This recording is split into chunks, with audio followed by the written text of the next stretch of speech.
July 5ರಂದು Bengaluru ಗ್ರಾಮಾಂತರ ಜಿಲ್ಲಾಡಳಿತ ಭವನದ ಆವರಣದಲ್ಲಿನ ಡಾಕ್ಟರ್ ಬಿಆರ್ ಅಂಬೇಡ್ಕರ್ ಅವರ ಪುತ್ಥಳಿ ಅನಾವರಣಕ್ಕೆ ರಾಜ್ಯದ ಮುಖ್ಯಮಂತ್ರಿ ಡಿಕೆ ಶಿವಕುಮಾರ್ ಆಗಮನದ ಹಿನ್ನೆಲೆಯಲ್ಲಿ ಸಚಿವ ಕೆಎಚ್ ಮುನಿಯಪ್ಪ ಪೂರ್ವಭಾವಿ ಸಭೆ ನಡೆಸಿದರು. ನಂತರದಲ್ಲಿ ಮಾತನಾಡಿದ ಅವರು, ಡಾಕ್ಟರ್ ಬಿಆರ್ ಅಂಬೇಡ್ಕರ್ ಅವರ ಪುತ್ಥಳಿ ಅನಾವರಣವನ್ನು ಎಐಸಿಸಿ ಅಧ್ಯಕ್ಷ ಮಲ್ಲಿಕಾರ್ಜುನ ಖರ್ಗೆ ನೆರವೇರಿಸುವರು. ಇನ್ನು ಅಂದು ನಡೆಯುವ ರಾಜ್ಯಮಟ್ಟದ ಕಾರ್ಯಕ್ರಮಕ್ಕೆ 25,000 ಜನ ಸೇರುವ ಸಾಧ್ಯತೆ ಇದ್ದು, ಜಿಲ್ಲೆಯ ಎಲ್ಲಾ 107 ಗ್ರಾಮ ಪಂಚಾಯಿತಿಯಿಂದ ಅಂಬೇಡ್ಕರ್ ಭಾವಚಿತ್ರದ ಪಲ್ಲಕ್ಕಿ ಆಗಮಿಸಲಿದೆ.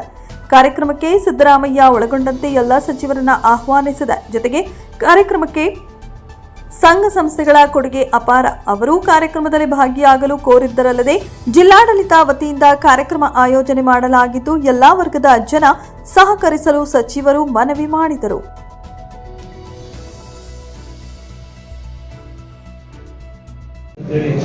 ಅಲ್ಲಿ ಪುಸ್ತಕವನ್ನು ಸ್ಥಾಪನೆ ಮಾಡಿ ಕೂಡ ಅನಾವರಣ ಮಾಡೋಕ್ಕಾಗದ ಪರಿಸ್ಥಿತಿಯಲ್ಲಿ ಒಂದಲ್ಲ ಒಂದು ಕಾರಣಗಳಿಂದ ಬೇಕಾಗಿದೆ.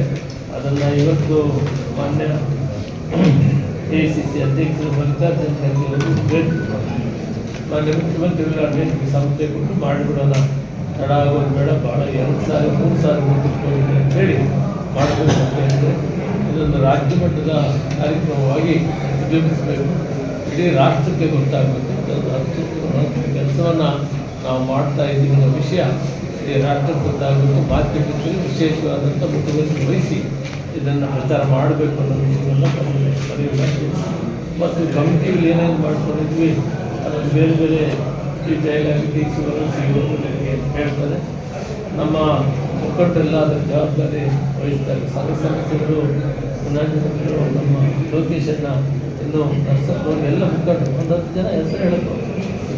107 ಪಂಚಾಯತಿಯಿಂದ 107 ಪಲ್ಲಕ್ಕಿಗಳು ಬರ್ತವೆ. ಜಿಲ್ಲಾದ್ಯಂತ 107 ಪಂಚಾಯತಿ 4 ತಾಲೂಕುಗಳು ಕೂಡ ಭಾಗವಹಿಸ್ತಾರೆ. ಸರ್, ಬಡವರಿಗೆ ಪತ್ರ ಕೊಡೋ